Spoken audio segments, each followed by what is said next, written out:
Assalamualaikum warahmatullahi wabarakatuh.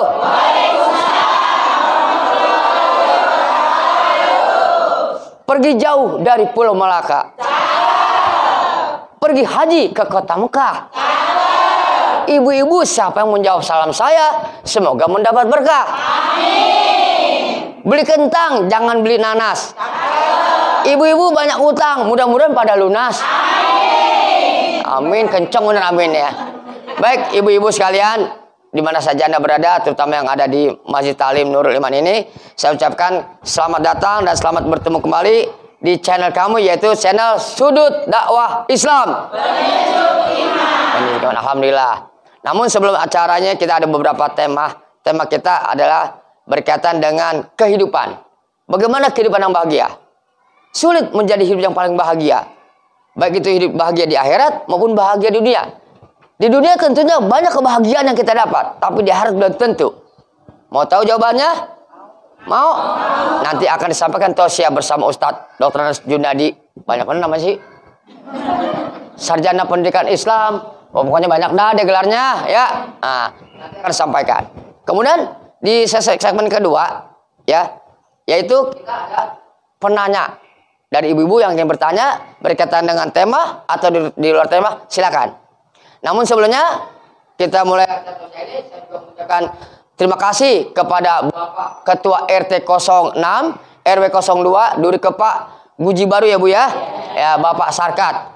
Juga kepada Bapak Ketua Masjid Ta'lim, Ketua Masjid Nurul Iman, Bapak Ustadz Alimin yang sudah memberikan waktu dan tempatnya untuk acara kami.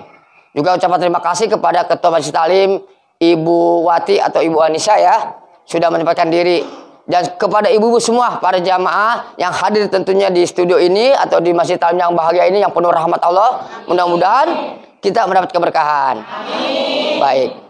Juga saya ucapkan terima kasih kepada Bapak Dr. Andes Haji Muhammad Arif selaku Ketua Yayasan, yaitu Yayasan Pendidikan Pembinaan Islam Asadul Abadiyah. Beliau adalah merupakan pendukung acara. Tidak ada kemungkinan beliau adalah mendukung yang mensupport kami. Mudah-mudahan di channel Sudut Dakwah Islam kami akan berkembang pesat dan menjadi berkah dari Allah Taala. Namun jangan lupa ibu-ibu di mana saya berada yang menyaksikan acara ini, tolong like, tahu Bu like? Nah, like, subscribe dan komen. Nah, jadi komen itu ya. Jangan lupa Bu ya. Kemudian ada yang bertanya di mana saja Anda berada, silakan layangkan ke WhatsApp di sini nih. Kelihatan nggak Bu? Nanti kalau dilihat gambarnya ada ya, kelihatan. Silakan. Di mana saja ibu-ibu, bapak-bapak sekalian ingin bertanya, silakan layangkan ke WA kami di sini ya. Ya, juga tidak kemungkinan kami membuka peluang Anda yang menyebutkan kami di acara Sudut Dakwah Islam. Baik, menyingkat waktu kami akan tampilkan Ustadz kita yang super ganteng, yang boleh bisa. Dan dulu saya ganteng, sekarang ganteng diambil dia. Baik, kita sambut kembali kedatangan Ustadz Al-Mukarram kita, yaitu Bapak Dr. Andes Haji Junaidi. Kepada beliau waktu dan tempat dipersilakan. Assalamualaikum Bang Saleh. Waalaikumsalam Ustaz.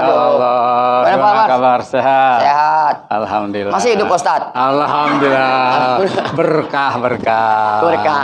Ustaz, ini ibu-ibu Masjid Ta'lim Nurul Iman nih. Nurul Iman. Mewakili Masjid Ta'lim seluruh Indonesia. Subhanallah. Datang jauh-jauh Pak. Subhanallah. Ada yang dari Depok. Dari Tangerang. Subhanallah. Dari Bandung. Tahu Bandung kali, dari Bandung. Nah, ini menunggu kedatangan keadaan mengitahu siapa Pak Ustadz. Iya. Ingin mengaji ilmu Pak. Iya. Tapi pengen pantun dulu nih ah. Pengen kawin. Pantun. Oh, kira-kira kawin, budak kuping. Mau pantun, silakan Pak Ustadz, pantun. Ke Pulau Seribu beli ikan gabus. Ikan gabusnya mati terlentang. Ini seragam ibu luar biasa bagus.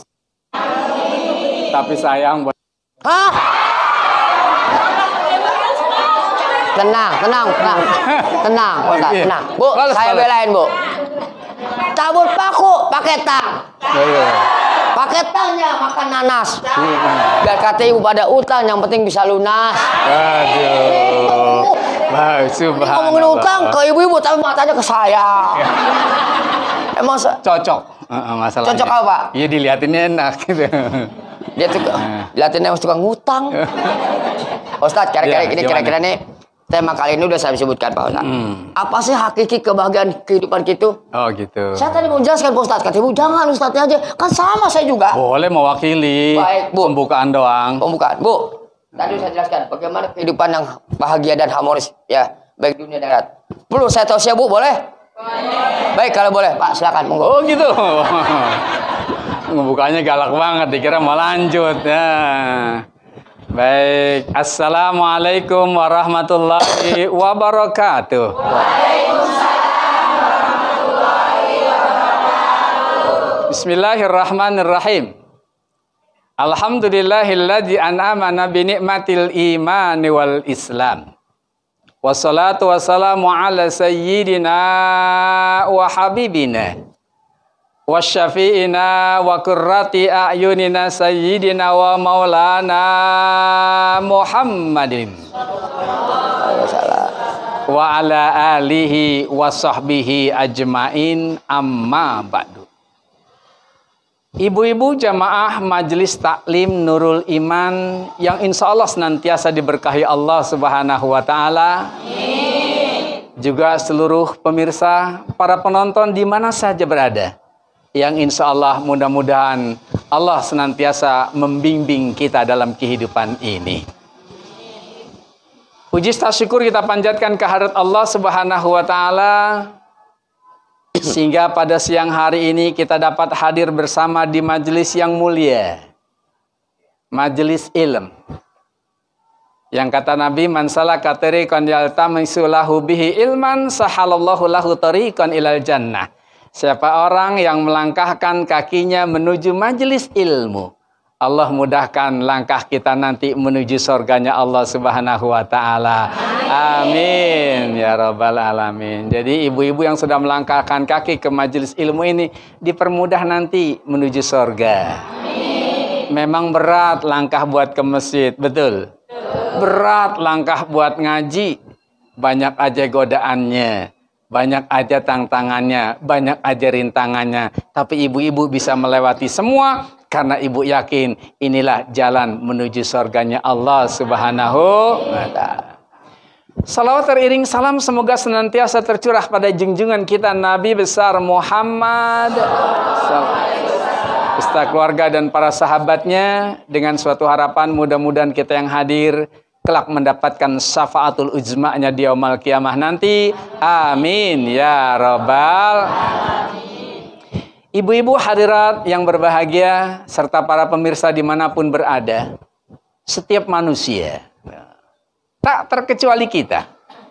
Kita ini, saya, ibu-ibu, dan semua yang hadir, dalam hidup pasti punya keinginan yang sama. Kalau kita menghendaki kehidupan kita di alam dunia ini bahagia, dan bahkan kita juga punya keinginan kehidupan kita di alam akhirat nanti bahagia, betul? Tadi udah ngomong saya tadi. Jangan ngaget. Dunia akhir tadi. Oh, udah jelasin? Udah. Oh, udah dijelasin. Tapi kurang bagus. Nggak bilang, jadi saya jelasin lagi. Monggo. Oh, lanjut. Untung jantung nggak copot ini. Masya Allah. Memang kita dalam kehidupan akan selalu banyak gangguan. Termasuk lagi penceramah juga pengganggu itu banyak. Di antaranya yang baru lewat tadi.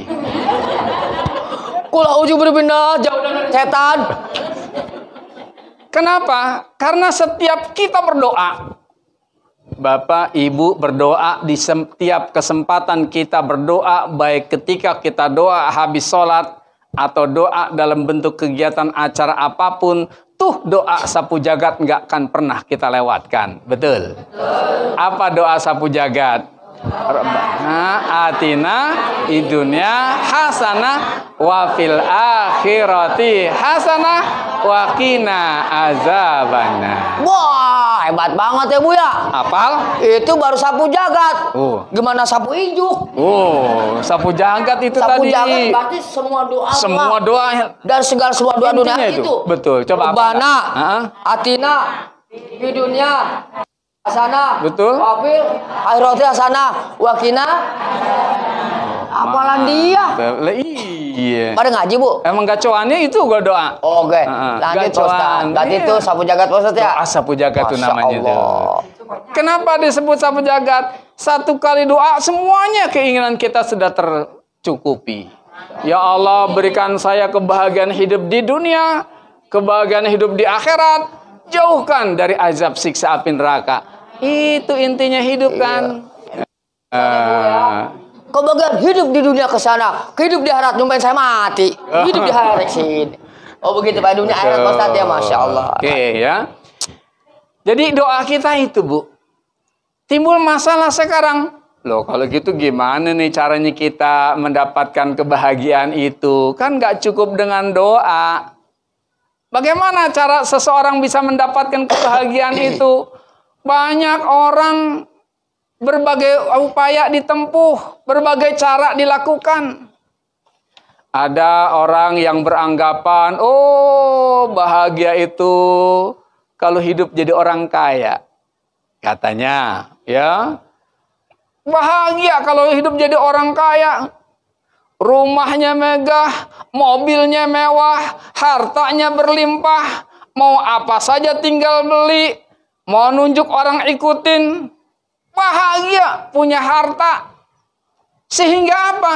Banyak orang yang berusaha untuk bisa mendapatkan harta itu, tidak peduli halal atau haram, tidak peduli cara yang ditempuh benar atau salah, tidak peduli apakah itu dilakukan secara kejujuran atau kebohongan, yang penting mendapatkan harta. Begitu, ya, banyak ditempuh dengan cara macam-macam, Pak. Saya mikir Pak Ustadz. Betul. Tadi Pak Ustadz mengatakan orang hidup bahagia dengan kemewahan. Benar. Saya mau bertanya Pak Ustadz, ada orang yang hidupnya mewah Pak Ustadz. Betul. Rumahnya bagus, hartanya banyak, Betul. bini cantik, Subhanallah. tapi hidupnya bahagia. Ya kan? Betul. Tapi begitu kehidupan yang sebenarnya kita lihat, dia tidak bahagia Pak Ustadz. Nah. Itu apa maksudnya Pak Ustadz? Bagus, ini pertanyaan yang luar biasa. Iya, bukan maaf, luar Ibu, dalam. luar biasa. Oh luar biasa. Kalau luar biasa pelan lagi ya? Luar kebiasaan itu namanya. Oh iya. Lu gimana Pak Ustadz tuh? Jadi luar biasa MC kita ini. Walaupun tadi saya sebutkan bahwa banyak orang yang beranggapan kebahagiaan itu ketika punya harta yang berlimpah, mobil yang mewah, rumah yang megah. Tapi ternyata banyak contoh. Orang-orang yang hidupnya penuh dengan kemewahan enggak bahagia, belum tentu bahagia. Bisa jadi mereka hidup penuh kegelisahan. Menjaga hartanya takut dari pencuri masuk ke rumahnya. Mikirin terus. Belum apalagi kalau hartanya itu ditempuhnya dengan cara yang tidak halal. Suaminya lah korupsi, daganglah menipu. Kehidupannya penuh was-was dan khawatir, serba salah. Kenapa? Dihantui perasaan takut perbuatan salahnya, takut ada polisi, takut masuk penjara, dan lain sebagainya. Jadi jangan kita beranggapan, oh rumahnya hebat ya, oh kaya ya, oh mobilnya mewahnya, itu bahagia. Oh belum tentu Pak Soleh. Oh, benar. Yaitu kita lihat dari cermin wajah kita, kelihatan saja dia bahagia. Padahal tidak bahagia Ustaz ya? Betul. Untung saja dia orang miskin Ustaz. Miskin mah bukan untung itu mah, nasib. Nasib. Lah, nasib gimana? Usahanya yang memang nggak serius. Miskin bangga. Masya Allah. Saya udah usaha Pak. Oke. Saya punya anak, orang tua keturunan Pak. 7 turunan. Ternyata saya lihat itu orang tua saya anak ke-8 Pak. Saya ke-8. Ke-8. Ya nggak dapat warisan Pak, cuma 7 turunan. 7 turunan. Iya. Anak ke-8 tidak ada 7 turunan. Makanya itu nasib Pak Soleh, terima saja. Ini ada pilihan nih Pak Soleh. Pilihan Pak. Kan tadi contoh. Orang kaya hidup belum tentu bahagia, Iya. bisa jadi menderita. Menderita, apalagi Tapi miskin. orang miskin bisa jadi dia bahagia karena penuh ketenangan. Waduh, sekarang saya tanya sama Pak Soleh, boleh. milih mau jadi orang kaya tapi hidupnya susah dan gelisah, atau mau jadi orang miskin tapi hidupnya bahagia? Nah, saya mendingan jadi orang miskin tapi bahagia. Hah? Miskin bahagia? Bahagia. Emang hobi sama miskin namanya. Ya, miskin hobi. Lah, ya orang kaya, punya ini, punya itu, tapi tidak bahagia. Kalau miskin kan bahagia. Begitu saya pulang dari kerja nih Pak, kan belum gajian. Istri saya bilang, Pak udah gajian? Belum. Haha, bahagia. Yang penting saya pulang. Yang bagus itu Pak Soleh. Ya. Kayak tapi bahagia. Setuju?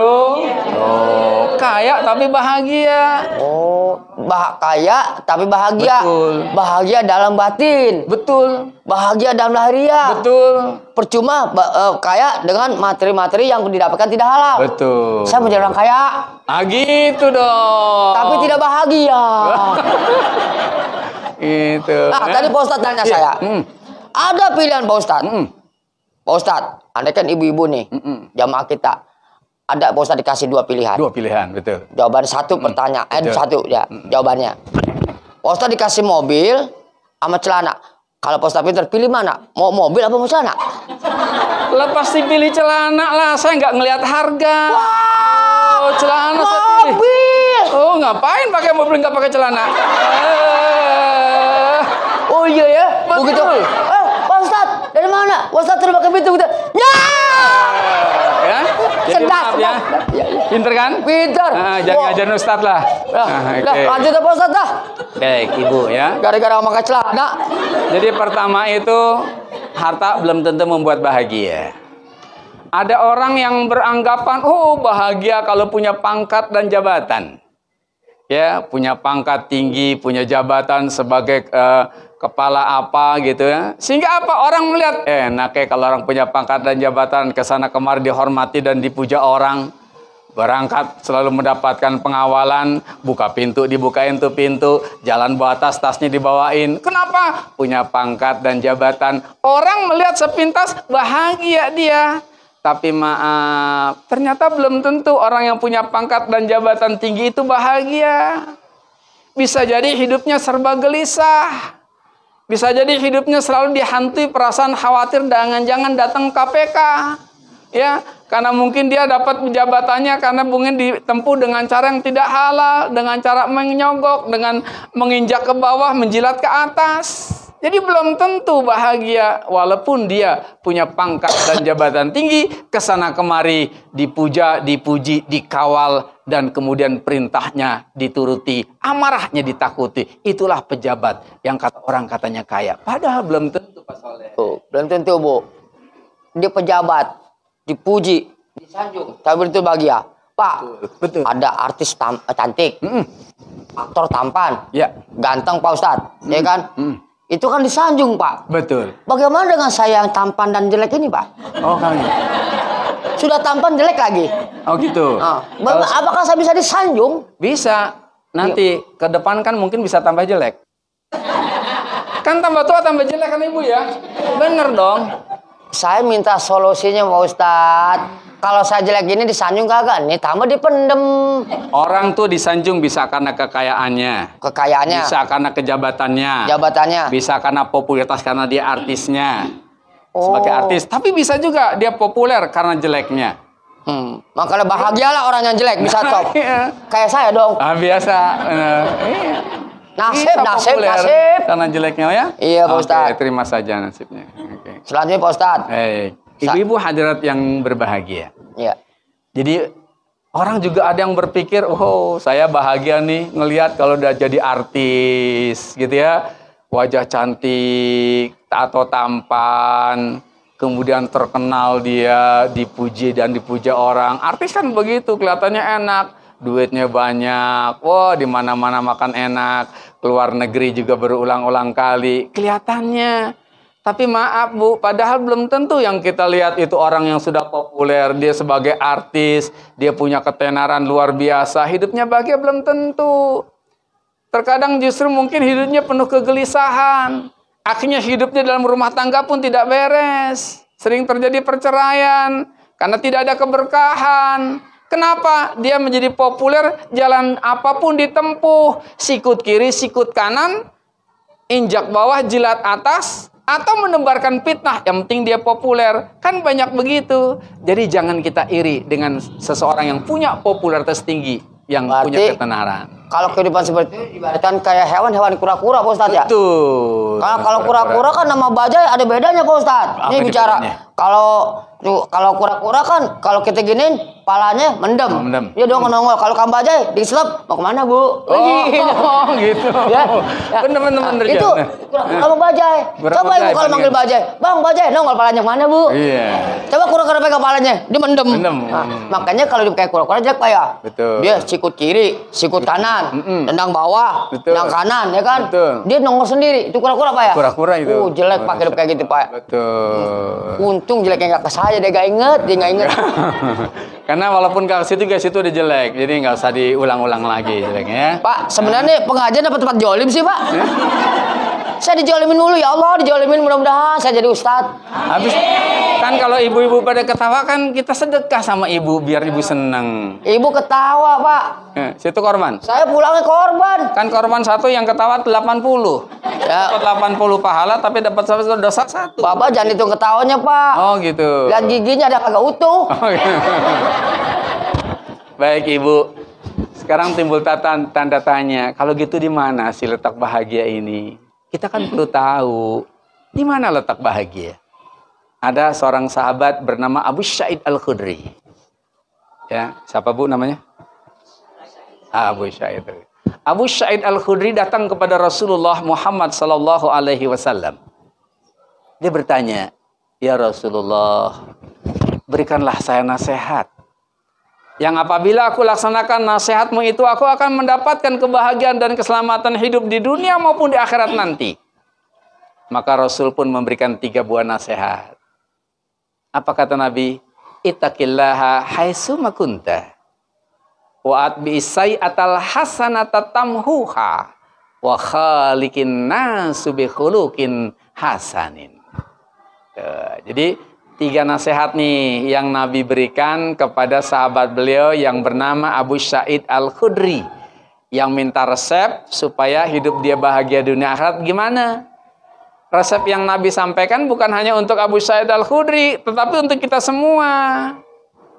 Karena hadis Nabi itu untuk kita umatnya. Kita juga perlu tahu apa nih 3 resep untuk bisa meraih bahagia dunia akhirat gitu. Pak, Apa ya? tadi kan sahabat Rasul ya? Betul.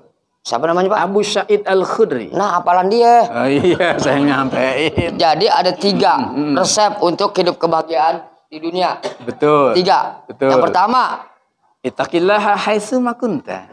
yang artinya tolong jelasin. Oh, jadi nanya minta dijelasin. Iya dong, kalau jangan cuma 3 nasihat tadi disebutkan tapi tidak ditelaah satu-satu, nggak ngerti saya. Nggak usah ditanya juga emang mau dijelasin, tapi sabar. Baiklah sabar. Repot punya MC begini. Ittaqillaha haitsu ma kunta. Takutlah kamu kepada Allah di mana saja kamu berada. Tuh resep pertama kalau kita mau sukses, bahagia, selamat hidup dunia dan di akhirat. Takutlah kita kepada Allah di mana saja kita berada. Mau kita di tempat ramai atau tempat sepi, tempat terang atau tempat gelap, di rumah, di masjid atau di pasar, di kantor atau di masyarakat, takut sama Allah. Kenapa Bu? Kalau sekarang banyak kejadian-kejadian perbuatan-perbuatan kezoliman, korupsi merajalela di mana-mana, kemaksiatan terjadi di sana-sini, orang-orang berbuat curang, kemudian perbuatan-perbuatan zina, minum-minuman keras, berjudi dan sebagainya. Sebabnya bukan karena kesempatan itu ada, bukan yang utama itu. Kan ada orang, wah dia berbuat jahat, iya karena ada kesempatan. Bukan. Jadi bukan persoalan karena kesempatan itu ada, persoalan yang utama karena tidak ada rasa takutnya kepada Allah Subhanahu wa taala. Ustaz, Apa lagi? tadi yang pertama kan ittaqallah. Itu, takutlah kamu Takut kepada Allah. Di mana saja kamu harus takut kepada Allah. Betul. Karena Allah adalah pencipta kita. Betul. Saya jadi mikir Pak Ustaz. Apa itu? Ada perampok, maling. Betul. Dia mau maling rumah orang nih Pak Ustaz nih. Dia merasa aman dong. Betul. Bawa temennya ngindik-ngindik. Ya kan? Itu kenapa dia nggak ada rasa takut-takutnya Pak Ustaz? Padahal kan ada CCTV ada apa gitu. Oh Kenapa, Pak Ustaz, gitu. tuh? Ada perampok Pak Ustaz. Oke. Jadi ada perampok katanya nih. Tadi ada tim surveinya yang Ada ngawasin. perampok nih, jangan ada kenapa katanya nih di sini. Oh no. Oh no. Iya. Ada perampok. Nah gitu. Biasanya dilihat-lihat dulu tuh. Ada CCTV kagak? Oh, nggak ada, aman. Ada orang nggak ada? Oh, aman. Gitu ya. Akhirnya ketika mungkin dia melihat CCTV tidak ada, orang yang tidak ada, kondisi aman, sepi, dia melakukan aksi. Kenapa? Dia nggak, rasa takutnya nggak ada sama Allah Subhanahu wa Ta'ala.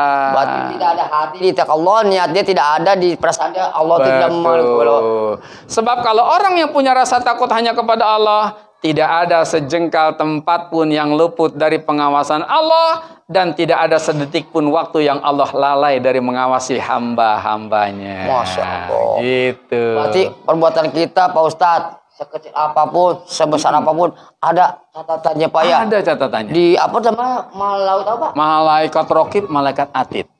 Malaikat rokib, malaikat atid.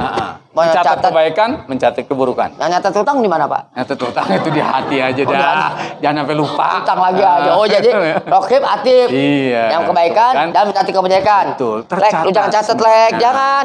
Ya. Enggak bisa disogok begitu, enggak bisa ada Masya kompromi. Apapun ditulis. Masya Allah. Jadi malaikat benar-benar patuh dengan Oke. perintahnya, Pak. Lanjut. Jadi itaqillahi summa kunta, takutlah kamu kepada Allah di mana saja kamu berada.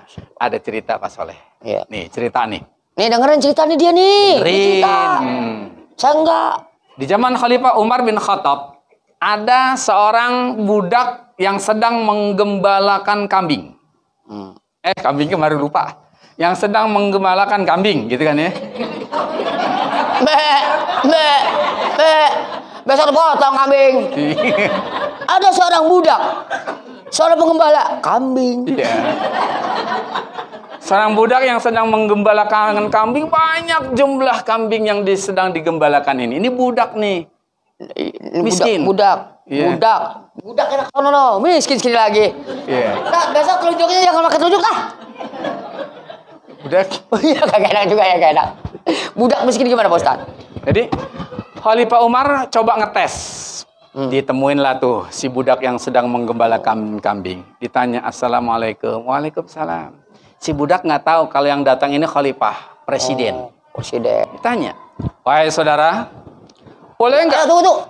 Kan namanya budak kok saudara. Saudara tuh budak dipanggil saudara. Oh, kan saudara. laki-laki, iya. Kalau perempuan saudari. Oh, saudari. Iya, jadi saudara dipanggilnya. Misalkan saya nih sama Ibu Anissa.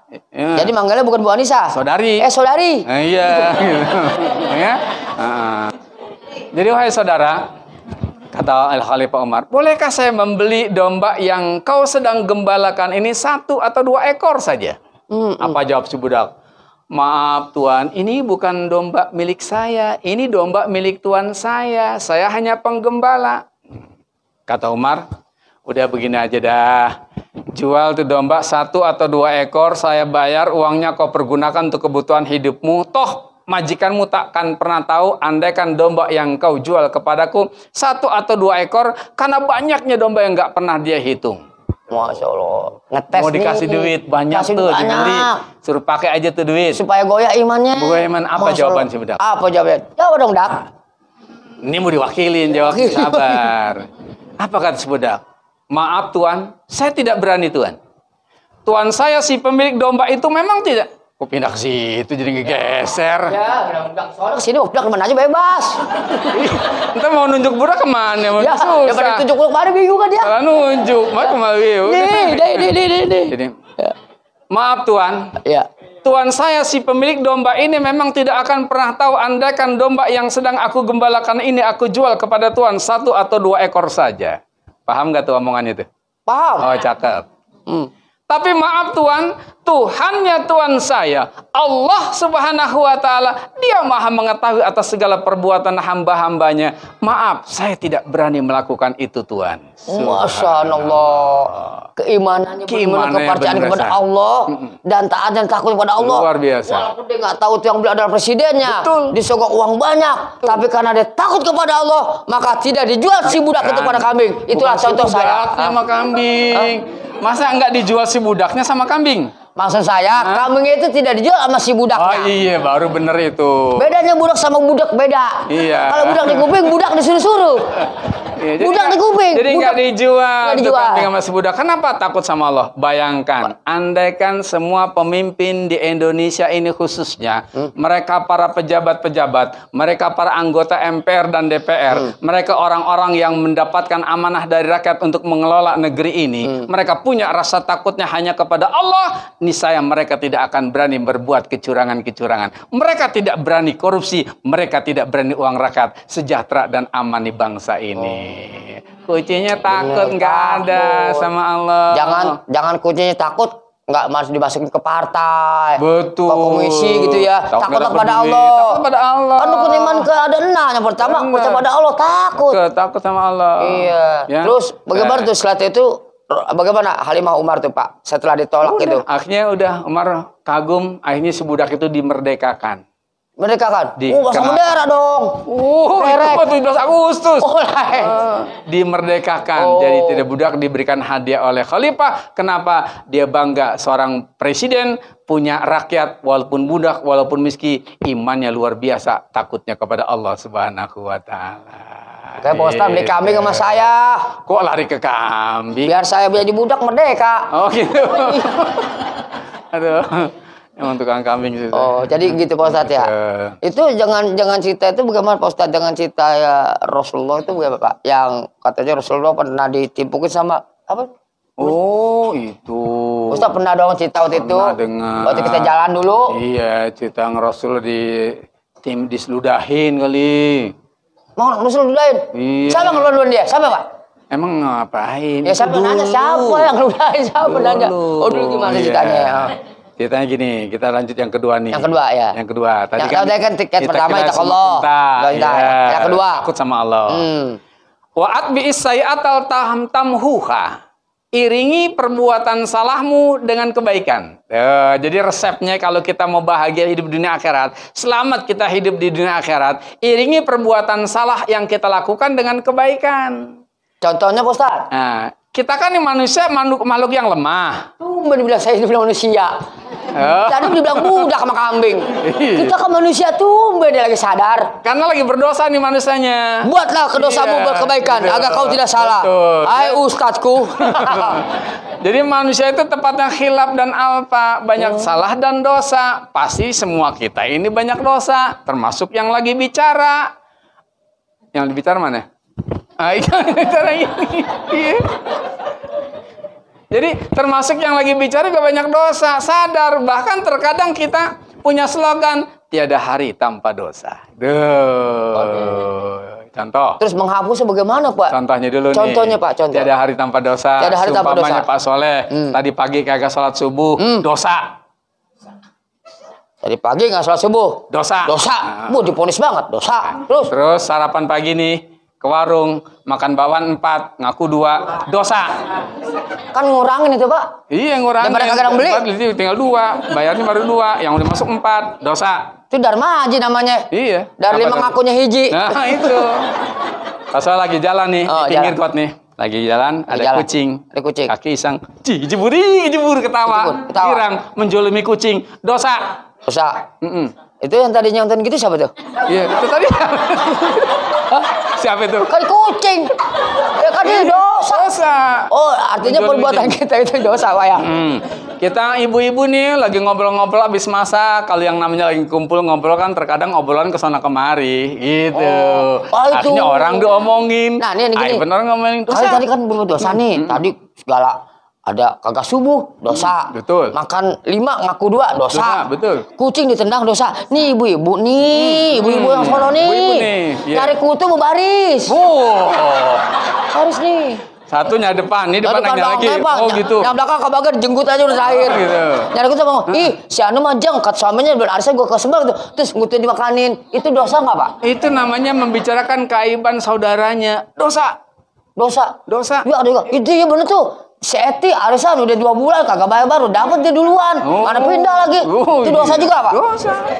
Jadi lisan kita membicara keaiban orang lain dosa. Jadi kita ini banyak dosa. Masya Allah. Apa yang kita terucap lidah adalah senjata kita Pak ya. Dosa tapi jaga dia. sebaik-baiknya orang yang berdosa dia yang bertaubat. Kok bingung saya? Sebaik-baiknya orang yang berdosa dia bertobat. Gimana nih? Ini banyak orang dosa nih. Dosa-dosa nih. Banyak orang dosa, tapi yang paling baik dari antara orang yang berbuat dosa. Nih sini di sini. Oh, Banyak orang Jadi, yang berbuat dosa. banyak orang yang berdosa, tapi yang paling baik dari mereka orang berdosa yang kemudian dia bertobat kepada Allah Subhanahu wa taala. Kalau yang nggak tobat kan berarti nggak baik. Oh, Gitu. misalkan tobat apa tobat nasuha ya? Ada tobat nasuha. Tobat nasuha. Tahu tobat nasuha? Tahu, Nih. tetangga saya nasuha. Itu mah soleha. Hah? Soleha. Soleha. Heeh. Tobat nasuha gimana? Beda nasuhanya. Tobat nasuha gini. Dosa kan ada dua nih. Dosa kita kepada Allah, dosa kita kepada sesama manusia. Dosa kita kepada Allah adalah dosa yang kita lakukan kaitannya dengan Allah. Masya Allah. Seumpama kita melalaikan perintah Allah, tidak sholat, tidak puasa, tidak zakat, dan sebagainya. Langsung kepada Allah. Allah. Ketika kita punya dosa kepada Allah, syaratnya ada 3. Dosa sama Allah ada 3. Ada syarat buat apa itu? Buat pengampunan dosa. Apa nggak tahu tuh apa 3? Syarat supaya kita diampuni oleh Allah dengan benar-benar diampuni. Itu yang disebut dengan taubatan nasuha. Apa syarat yang ketiga itu? 1. Nyesel kita terhadap perbuatan dosa yang kita lakukan. Jadi kalau tadi pas Soleh nggak sholat subuh, besok subuh jangan sampai nggak sholat lagi. Iya, kan Namanya nyesel. yang menyesal. Heeh. Harus kita jangan diulangin lagi. Betul, Harus menyesal. kita kembali menyesal. Menyesal. Subuh. Setelah menyesal terhadap dosa yang dilakukan, yang kedua istighfar.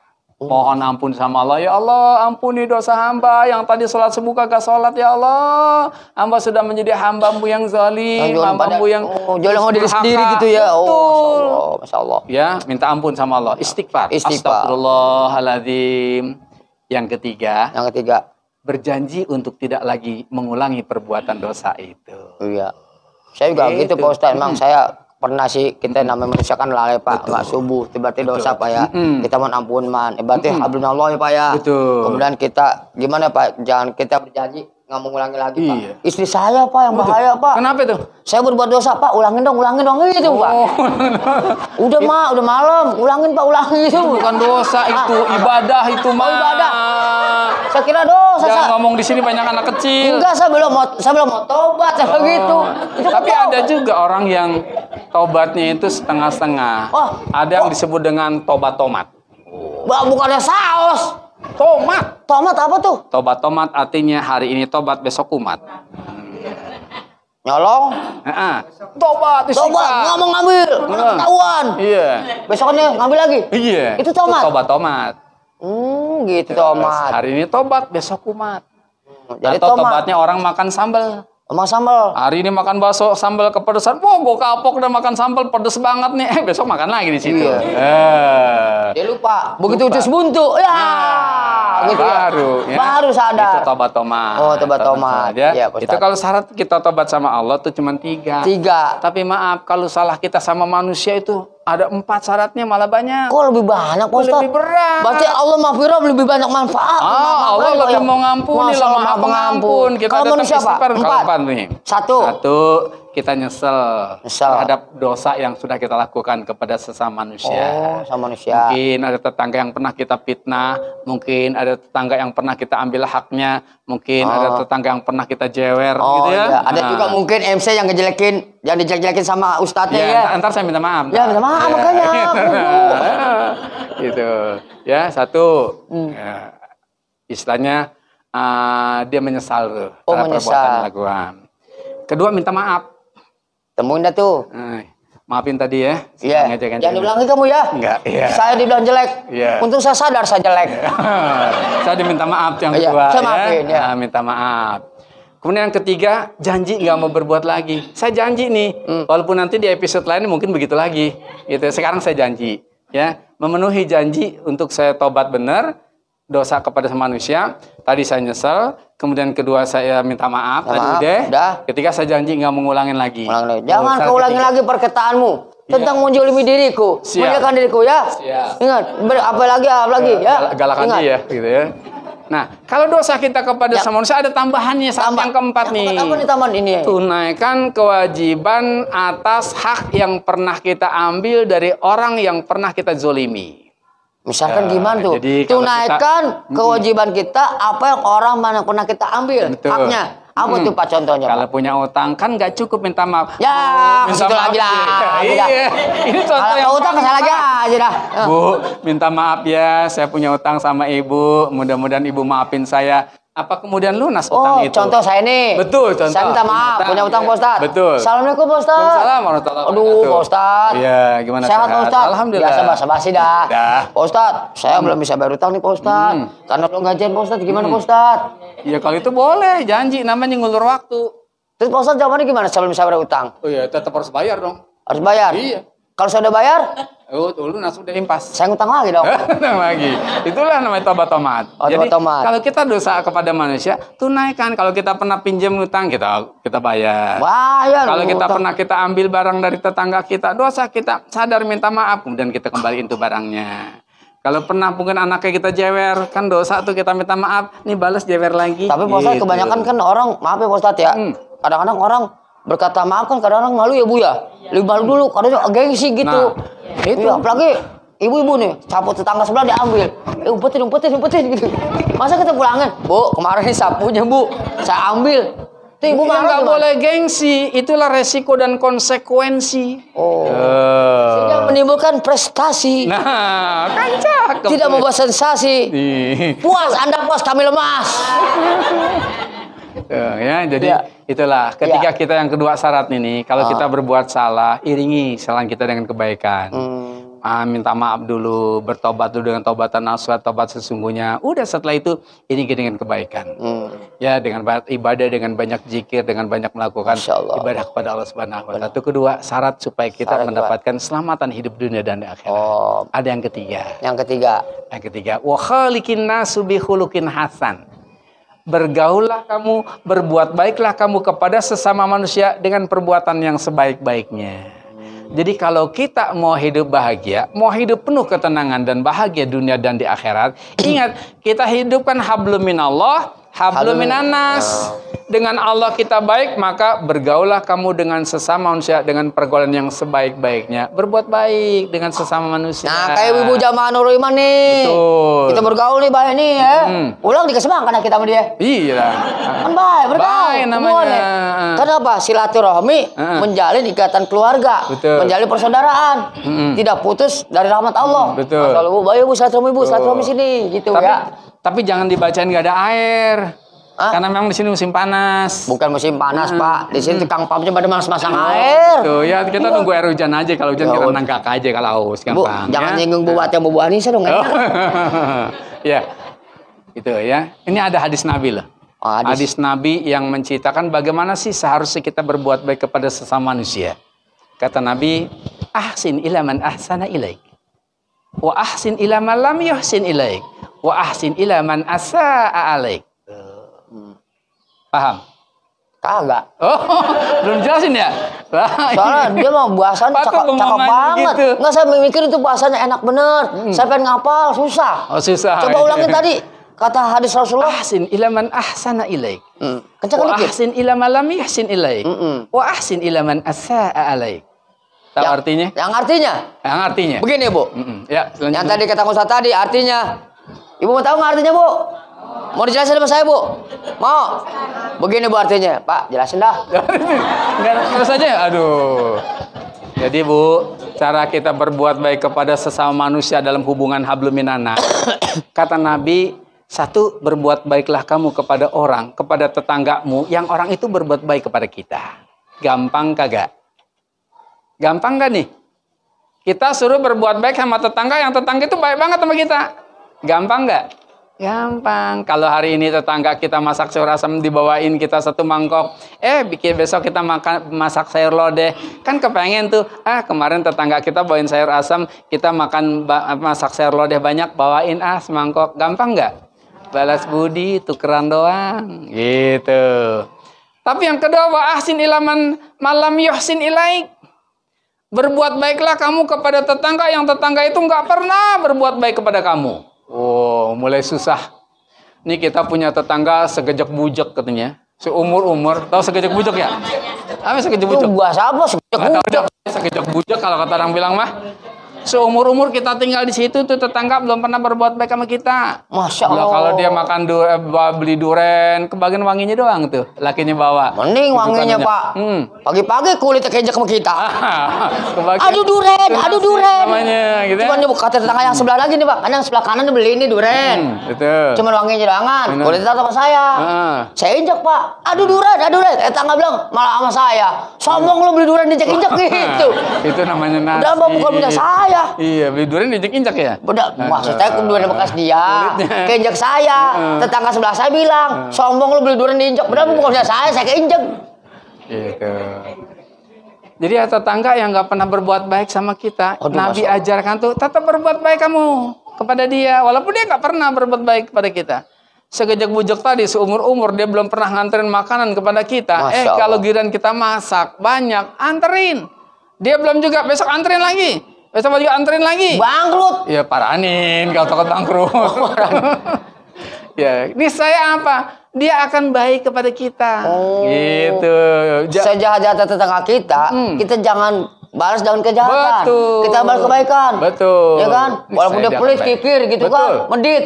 Kita jangan kikir. Betul. Dia pelit sama senyum, kita senyum. Bener. Mesti baik, Pak Ustadz, Mesti ya? baik, dia Karena akan baik. ada bahasa tetangga yang paling terdekat adalah saudaramu. Betul. Saudaramu terdekat adalah tetanggamu. Betul. Maka tetangga terdekat adalah saudara. Bu, tetangga saudara, Ibu. Saudara. Artinya begini, kita dengan tetangga itu harus dekat. Kenapa? Kita kan segala sesuatu dengan tetangga, ketika kita butuhkan tetangga dulu yang nolong kita. Belas. Itu kan? Belas. Ibu Ana tuh, nggak ada bumbu, nggak ada merica. Bu Anissa, kamu tetangga ya? Punya bumbu saus nggak? Nah, Ada. kan pasti ke tetangga kan? Iya, kau datang ke Bu Wati. Bu Wati, apaan? Punya ini nggak ada nih. Tuh Bu Ana mau minta, mau dagang di pasar, minta semua keliling. Iya, jadi nggak mungkin kita minta saudara kita yang jauh, kita butuh, kemudian bumbu dapur. Kita nggak punya bawang, minta ke tetangga dekat. Itu lagunya tetangga, Pak, ya. Istri ataupun suaminya, ibu lagi panas nih, nggak punya obat, ketok-ketok nih, suami saya lagi panas, punya panadol nggak? Ditolongin. Oh, ini ada termos es.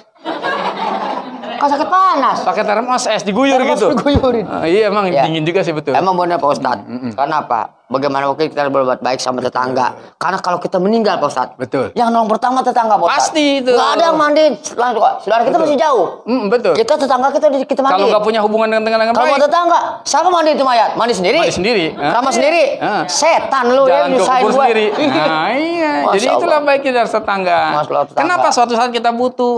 Jangan kita merasa juga, ya saya mah kalau mati gak mau ngerepotin orang. Gak ada, Iya. nggak mungkin dia Iya, mati mandi sendiri, ya ke kubur sendiri. Ya, Ada kayak nggak gitu, ada yang Pak. nggak ngerepotin, pasti tetap Oh, ngerepotin. dulu Maka harus baik dengan nenek tetangga saya kita. begitu Pak.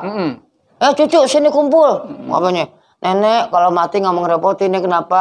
Orang tua dulu kan gitu Pak Ustadz. Betul, iya. Ini kan kapan gue udah beli gitu kan? Dia beli Pak Ustadz. Pas dia mati, Bungkus sendiri. bukan bungkus Cuk. Kan kapan kemarin mana ya udah bikin batik. Udah lupa.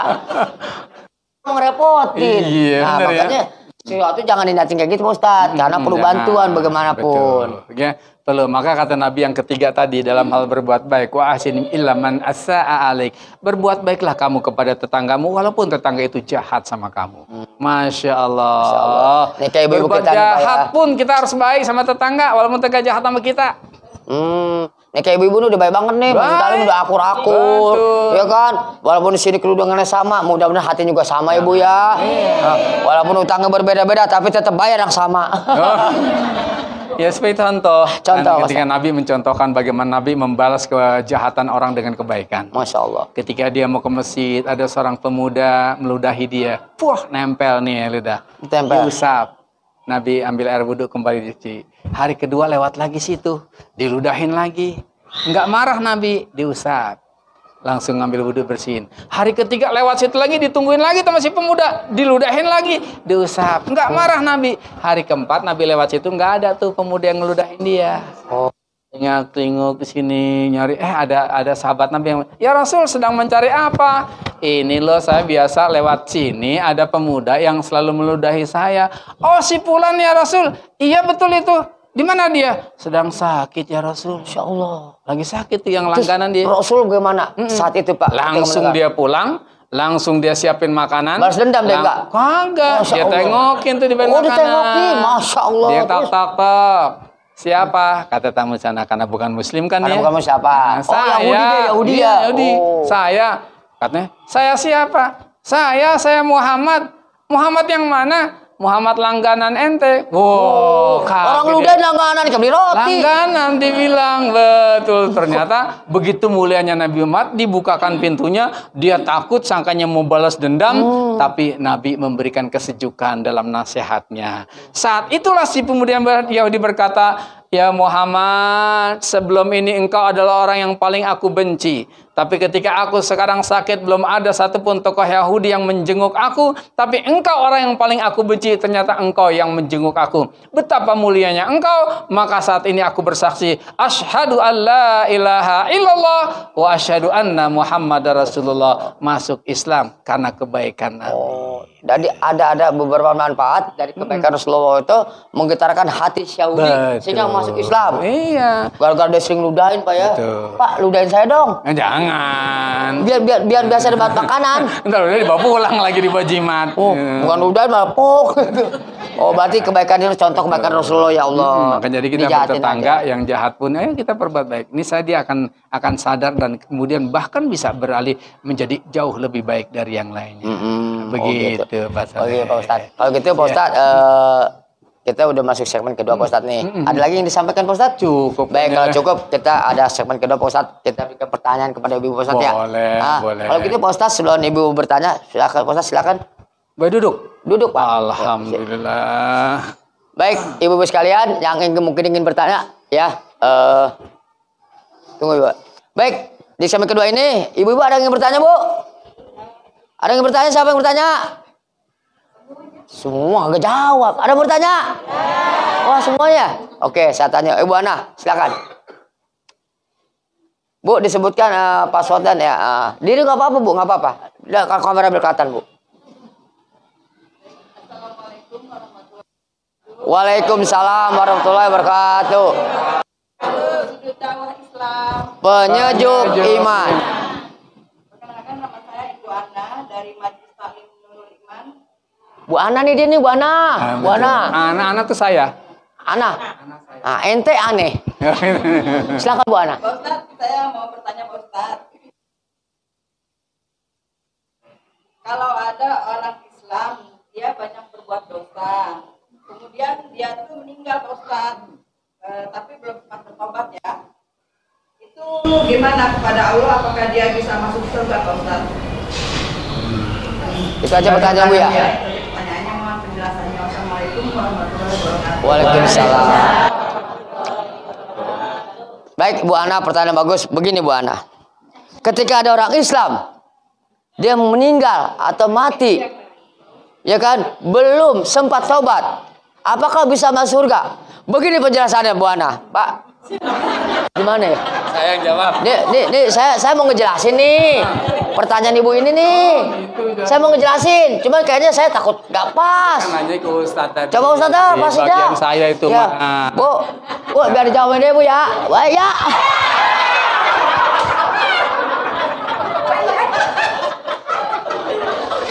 Inilah kesalahan aku kepada manusia. Masa ujar Ustadz diserobot juga masalahnya. Nanya sama Ustadz dia mau sok jawab gitu. Ketulah kalau orang kampung sini bilang. Ada orang Bu, muslim dia. Banyak dosa. Mati belum tobat. Masuk surga apa masuk neraka? Jawabannya. Urusan surga dan neraka itu hak prerogatif Allah, tapi secara syarat begini ceritanya. Kata Nabi, kullu ummati yadkhulunal jannah. Seluruh umatku pasti masuk surga. Jaminan Nabi nih ya. Setiap semua umatku pasti akan masuk surga. Illa man aba, kecuali yang enggak mau. Qila ma ya Rasul? Siapa yang enggak mau ya Rasul? Man ata'ani dakhala jannah wa man asa'ani faqad aba. Siapa yang taat kepadaku dia masuk surga, siapa yang enggak taat dia tandanya enggak mau masuk surga. Nah, kalau orang yang beriman itu sudah dijamin masuk surga, yakinlah kita ini orang Islam akan masuk ke dalam surga. Hanya saja masuk surganya ini ada macam-macam caranya. Satu, ada yang langsung. Siapa yang langsung? Mereka orang yang meninggal, anak-anak sebelum masuk balik, dia udah meninggal, langsung masuk surga tuh. Nggak diproses lagi, orang nggak punya dosa. Ya kan? Kedua nih, ada yang kedua, ada yang dia masuk sorga, dia langsung karena dia udah bertobat. Nih ibu-ibu nih sumpamanya, kan udah banyak dosa nih kita ya. Sebelum meninggal kita taubat sama Allah dengan taubatan nasuha, diterima taubat kita, suci bersih kita, mati kita yang dalam keadaan husnul khotimah, maka matinya kita langsung masuk sorga. Tuh langsung. Pak, kalau yang tadi jatuh di kursi surga nggak Pak? Ya tobat dulu, tobat dulu. Ya tobat agoga barang dah. Tobat dulu baru masuk. Terus apa lagi yang ketiga Yang Pak? ketiga, ada orang muslim masuk sorga tapi dia mampir dulu di neraka.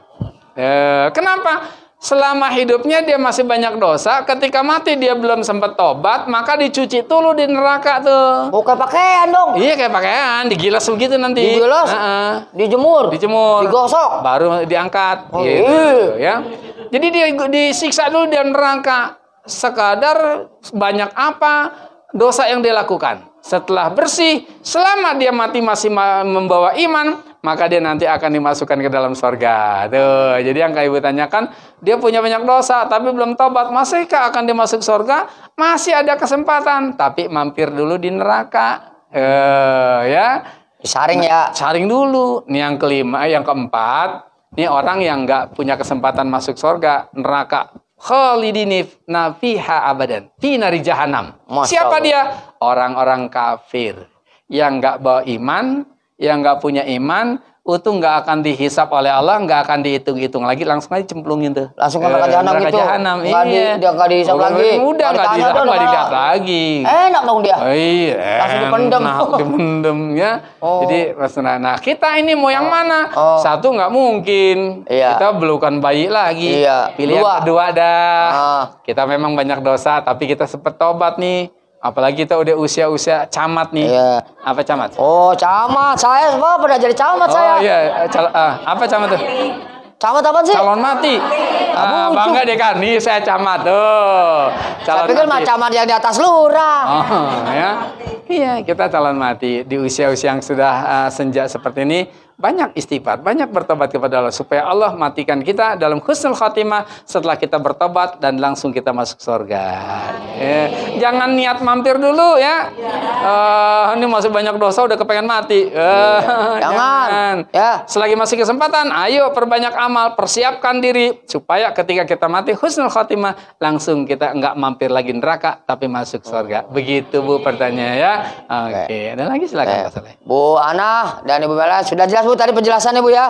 Nah begitu Bu cara ngejelasin saya. Ya jelas. Baik. Selanjutnya siapa lagi nomor tanya Bu? Sekali lagi usaha lagi. Siapa mau saya Bu? Bu kira mau saya banyak bener. Siapa mau nanya? Kira mau siapa mau saya banyak bener. Siapa mau nanya Bu? Baik Ibu silakan Bu. Ibu silakan diri Bu.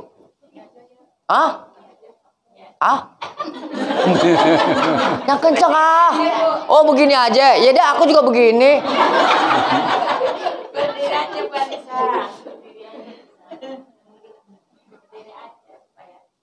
Bersama ya Pak ya. Iya. Ya dia tahu saya pendek bersama. Ibu. Assalamualaikum warahmatullahi wabarakatuh. Waalaikumsalam warahmatullahi wabarakatuh. Islami. Sujud bawah Islam. Penyejuk iman. Nama saya Ibu Anissa. Saya Soleh, ini Junedi. Dari Majelis Talim Nurul Iman. Iya. Ini Pak Ustadz, saya mau nanya Pak Ustadz. Iya, silakan.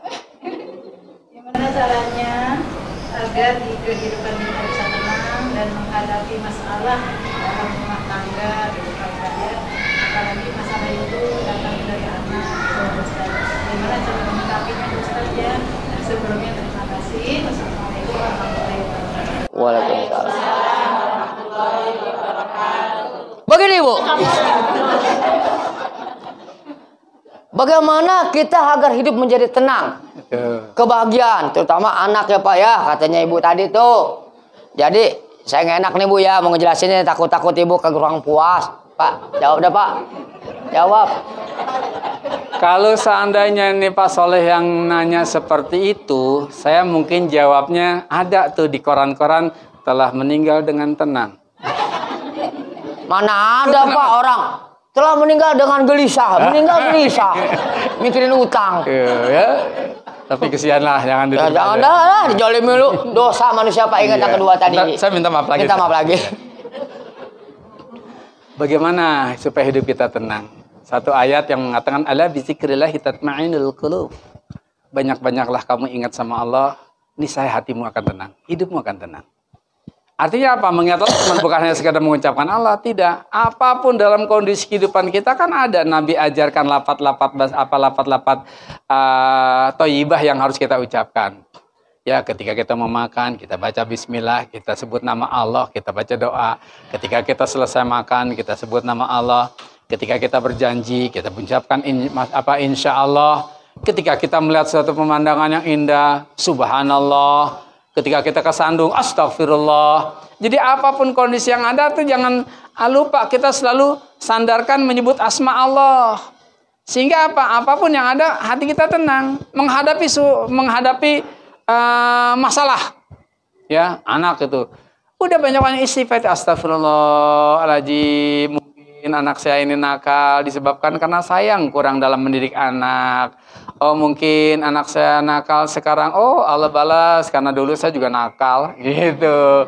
Oh, kenapa nih anak kayaknya ngelawan banget sama orang tua nih. Kita istighfar ke ya Allah, mungkin ini merupakan teguranmu ya Allah, karena aku juga dulu sama orang tua sama begitu gitu. Jadi gitu. Kita harus banyak-banyak istighfar, sebut nama Allah. Banyak ngaji, banyak istighfar, ya banyak menyebut Allah, hati kita akan menjadi tenang. Sandarkan semua urusan hanya kepada Allah. Jadi apa yang kita lakukan, perempuan Pak Ustaz selalu menyebut nama asma Allah. Seperti kesandung, astagfirullahaladzim. Seperti orang sesuatu, subhanallah, dan juga. Jadi kita menyebut ya. Kadang-kadang ada juga orang bilang tuh karma Pak ya. Ya Allah, anak saya nyolong duit.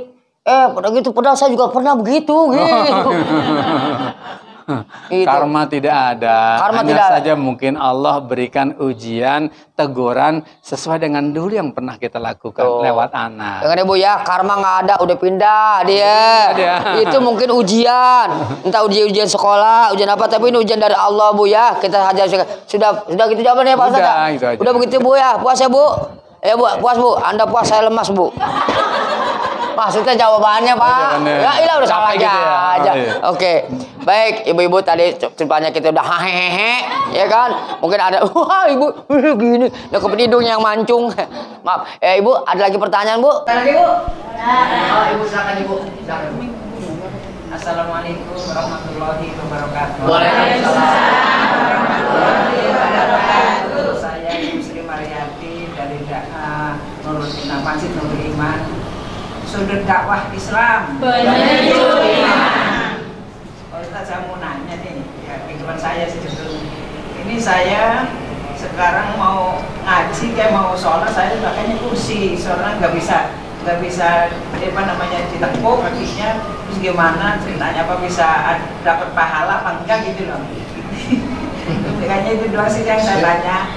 Kemana-mana bawa kursi gitu kan, ngaji bawa kursi gitu, soalnya pakai kursi gitu, jadi udah nggak bisa sujud gitu. Kita nanya bagaimana pahalanya, ada pahalanya apa enggak gitu. Jadi pertanyaan ya. Assalamualaikum warahmatullahi wabarakatuh. Ibu, mengenai ibadah yang kita lakukan, pahala yang kita dapat hanya Allah yang memberikan kepada kita dan tergantung niat kita. Ya Bu, ibu masih mending bawa kursi. Saya kemana-mana bawa bini Bu. Ya, iya. Ibu masih bawa kursi, tapi ibu masih meniatkan ibadah, masih meniatkan sholat, masih meniatkan ngaji. Mengenai pahalanya, jelasin Pak. Oh, gitu. Islam itu mudah, tidak ada yang sulit, walaupun jangan dipermudah. Kewajiban yang Allah berikan kepada kita yang termasuk dalam rukun Islam itu mudah, nggak ada yang sulit. Haji mudah apa sulit? Mudah. Kenapa? Diwajibkan hanya mereka yang mampu. Yang nggak mampu wajib kagak? Oh, Islam nggak ada yang memberatkan, ya kan? Zakat wajib bagi siapa? Yang mampu. Kita nggak mampu jangan bingung, ya Allah, gue belum keluar zakat, gue dosa kali ini. Kagak, malah dapat tuh zakat. Luar biasa Islam. Orang yang puasa sama juga ketika dia ujur sudah tidak mampu untuk berpuasa, boleh nggak puasa cukup bayar Fidyah. fidyah. Oh, Islam luar biasa, begitu mudahnya. Salat mudah, ada rukhsah. Ketika sedang dalam perjalanan jauh ribet, kalau semua setiap waktu harus berhenti, ada salat cara jamak, ya, baik jamak takdim, jamak takhir, atau jamak qasar takdim, jamak qasar takhir, itu rukhsah, keringanan, jadi nggak ada yang repot dalam perjalanan. Allah kasih keringanan. Dalam melaksanakan salat pun sesuai dengan kemampuan. Bisa berdiri kita berdiri, nggak bisa berdiri kita duduk, nggak bisa duduk kita boleh dengan cara berbaring. Sesuai dengan kondisi dan kemampuan kita. Ibu sedang dalam keadaan tidak bisa melaksanakan sholat secara normal, tapi dengan cara menggunakan bangku, ibu melaksanakan sholat, apakah dapat pahala? Tidak akan beda dengan pahala orang yang melaksanakan sholat dengan cara berdiri. Karena ibu dalam kondisi hanya bisa mampu melaksanakan sholat dengan cara duduk. Yang beda adalah ibu sholat dengan cara duduk akan berbeda dengan yang masih bisa berdiri tapi kagak sholat. Sumpama, contoh. Ya, bagus mana? Saya mah bukan diri lagi Pak, bisa bangun. Oh, bisa bangun. Bangun Iya. subuh. Ya, andai kan bisa berdiri tapi nggak sholat, lebih bagus ibu duduk tapi tetap masih sholat. Iya. Pahalanya nggak akan beda. Artinya Tetap berpahala. Islam itu Begitu. mempermudah ya. Mudah, Tapi luar dengan biasa. adanya dipermudah oleh Islam ini, jangan dibuat-buat. Jangan dibuat-buat. Artinya masih Mudah. muda, oh pakai Oh. kursi bisa. Jangan. Nah. Lihat kondisi Pak ya. Pahamnya cakep Itu juga namanya nih. terlalu Pak ya. Oh, mama sholat nih. Wah, gua kagak ada wudhunya. Padahal sebelah kan wudhu, pura-pura tayamum. Oh, itu jangan Pak ya. itu jangan dipermudah. Oh, jangan dipermudah Nah. begitu. Jangan artinya dimanfaatkan seperti itu. Betul, Masya Allah. cakep. Luar biasa Islam memang itu indah. Ya kan? Dakwah Islam itu memang sejuk banget Pak. Luar Iya. biasa. Ibu, itu jawaban itu aja Pak. Udah itu. Pahalanya dapat Pak. Udah dapat yakinlah sama Baik dengan Pak. ini. Kayak gitu silakan Cukup? balik Pak. Oke. Makasih. Aduh. Ibu Sri Mariati, ibu duduk dapat pahala. Saya berdiri dapat pahala. Karena Tapi apa? dapat pahala. Pak Ustad, duduk diri nggak dapat ya? Karena duduk diri. Kalau ibu kan, ibu duduk dapat pahala, ya kan? Saya di dapat pahala. Kenapa Bu? Setiap ucapan kita, lisan kita, yang kita ucap dengan baik, itu ada pahalanya Bu. Karena lidahmu adalah senjatamu. Kadang-kadang bisa merambat kita. Maka hati-hatilah menjaga lidah. Jagalah omongan. Jangan macam-macam omong. Karena dari omongan menjadi penyakit. Banyak Ibu ya. Ya jangan suka ngomongin orang. Ya ngomongin aja kambing no. Ya Ibu Sri begitu jawaban Ibu ya. Jawab saya Bu ya. Alhamdulillah Bu. Mudah-mudahan saya berdoa Ibu. Nggak selamanya Ibu pakai kursi Bu ya. Mudah-mudahan Ibu kursi bisa dijual sama saya. Biar saya duduk pahalanya lebih banyak Bu ya. Ya karena kursi itu nyakitin Bu. Nah patah ya gitu. Baik Ibu-Ibu. Tadi sudah dijelaskan tentang bagaimana kehidupan yang bahagia oleh Ustadz kita. Kemudian ibu penanya pertama bagaimana hidup bahagia. Ibu yang kedua bertanya bagaimana menjalin mencikapi hidup dengan ketenangan. Kemudian ibu Sri Mariati bagaimana mendapatkan pahala dalam kondisi seperti yang ibu alami. Namun demikian semua Islam begitu mempermudah. Ya dari semua tema yang tadi maka kita ambil kesimpulan. Apa itu kesimpulan? Dari semua yang diuraikan oleh Ustadz maka akan disingkul jadi satu, diringkai, maka kita akan menekan bersama. Ya, waktunya kami persilakan untuk Pak Ustadz. Ustadz, ini dia. Yang nyimpul MC, masa kembali Ustadz lagi disuruh. Baik, saya akan mengambil kesimpulan bahwa sebenarnya simpul itu begini, simpel banget sih masalah simpul. Jadi simpel itu tali. Jadi kalau disimpel-simpel, Pak, ribet bener, Pak.